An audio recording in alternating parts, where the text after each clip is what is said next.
போராட்டம் 2023 தேர்வாளர்கள் விண்ணப்பித்து 2024 பிப்ரவரி மாதம் எக்ஸாம் எழுதப்பட்டு 2024 ஜூன் மாதம் தேர்வாளர்கள் பட்டியல் வெளியிட்டு 8 மாதங்கள் ஆகியும் பிடிபிஆர்டி நியமன தேர்வில் வெற்றி பெற்று 8 மாதங்கள் ஆகியும் இந்த அரசு இதுவரை நீதிமன்ற வழக்கை காட்டி நமக்கு பணியாளை வழங்கப்படவில்லை.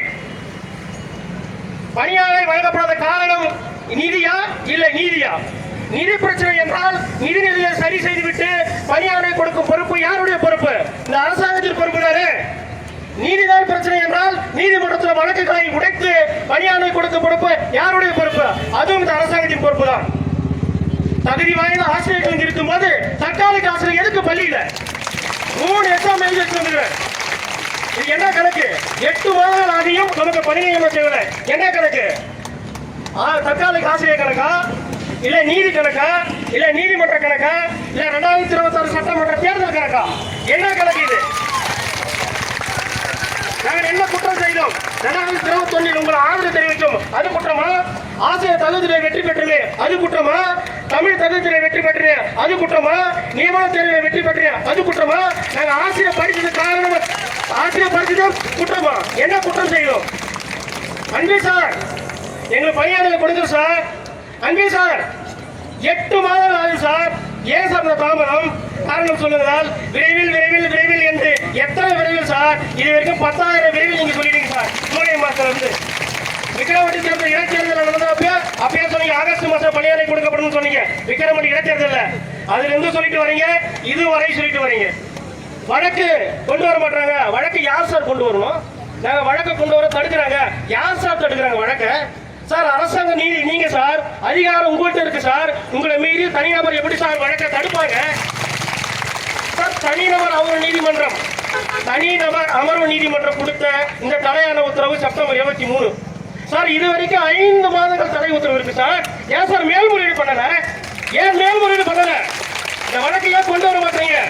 வழக்கை கொண்டு வந்தாலும் அரசு தரப்பில் வழக்கறிஞர்கள் நாயனால் வார்த்தை சொல்றாங்க. No, yes, no idea, sorry. இந்த வார்த்தையை தவிர அரசு வழக்கறிஞர்கள் எதுவும் பேசக்கூடாதா? என்ன சார் இது? ஒரு பக்கம் மாணவர்கள், ஒரு பக்கம் போராட்டம், ஒரு பக்கம் தகைவாத ஆசிரியர்கள் என்ற பெற்றோர்கள் போராட்டம், ஒரு பக்கம் உங்கள் பேச்சை கேட்டு நவம்பர் 30 பணியாளை வழங்கப்படும் சொன்னீங்களே, அதை கேட்டு வேலை இழந்தவர்கள் இன்னொரு பக்கம். நாங்க என்ன சார் பாவம் செய்தோம்? நாங்க என்ன சார் குற்றம் பண்ணோம்? ஏன் சார் எங்களுக்கு நீங்க பணியாளை வழங்க மறுக்கிறீங்க? இது ஒரு வழக்கா சார் உங்களுக்கு? இன்னும் எத்தனை வழக்கு சார்?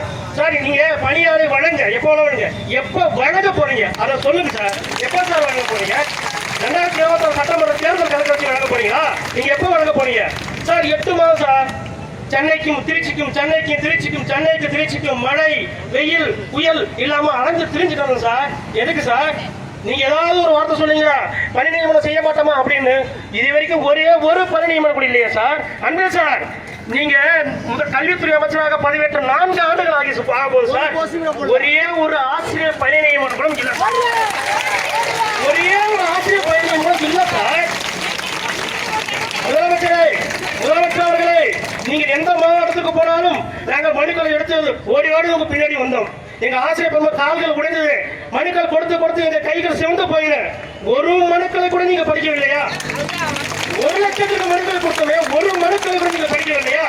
முதலமைச்சர் அவர்களே, ஒரே ஒரு மனுக்களை எடுத்து படித்து பிரிச்சு பாருங்கள். எங்கள் வேதனைகள் அதில் இருக்கிறது, எங்க கண்ணில் வலிகள் இருக்கிறது. ஏன் மனுக்களை நீங்க பிரித்து படிக்க மாட்டீங்க? நீங்க படித்து படிக்க மாட்டீங்க. நாங்கள் முத்தமிழறிஞர் கலைஞர் சமாதியில் இங்க இருக்க 1500 பேர் மனுக்களை போய் படிக்கிறோம். 1500 பேர் மனுக்களை படிக்கிறோம். நீங்க படிக்க மாட்டீங்க. 10,000 மனுக்களை கிட்ட கொடுத்திருக்கிறோம். இந்த 8 மாதங்களா 10,000 மனுக்களை கொடுத்திருக்கிறோம். நீங்க படிக்க மாட்டீங்க. படித்திருந்தால் பணி நியமனம் செய்வீங்க. நீங்க படிக்கல. முத்தமிழர் கலைஞர் சமாதியில் இந்த 1500 பேரும் சென்று 1500 மனுக்களை வைக்கிறோம். அப்படியே நீங்க பணி நியமனம் பண்ணுங்க சார். இந்த வழக்கெல்லாம் உங்களுக்கு வழக்கா சார்? சார் எவ்வளோ பேர் டிஆர்பி பார்க்காத வழக்கா? பள்ளிக்கல்வித்துறை பார்க்காத வழக்கா? தமிழக அரசு பார்க்காத வழக்கா? இந்த வழக்கெல்லாம் ஒரு வழக்கே இல்லை சார். நீங்க நினைத்தால், முதலமைச்சர் அவர்கள் நினைத்தால் அனைத்து வழக்குகளை உடைத்தெறிந்து மார்ச் 1 உங்கள் பிறந்த நாளில் எங்களுக்கு பணியாணை வழங்குங்கள். உங்கள் பிறந்த நாள் பரிசாக எங்களுக்கு பணியாணை வழங்குங்கள். 1500 பேர் ஒன்று சேர்ந்திருக்கிறோம்.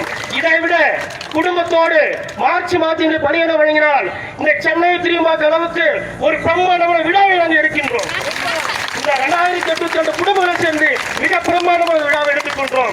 சார் அன்பில் சார், அன்பில் சார், அன்பில் சார், நாங்க சொல்றதுக்கு காலை கேட்குதா சார்? ஏன் சார், ஏன் சார் எங்களை வஞ்சிக்கிறீங்க சார்? ஏன் சார் எங்களை வஞ்சிக்கிறீங்க?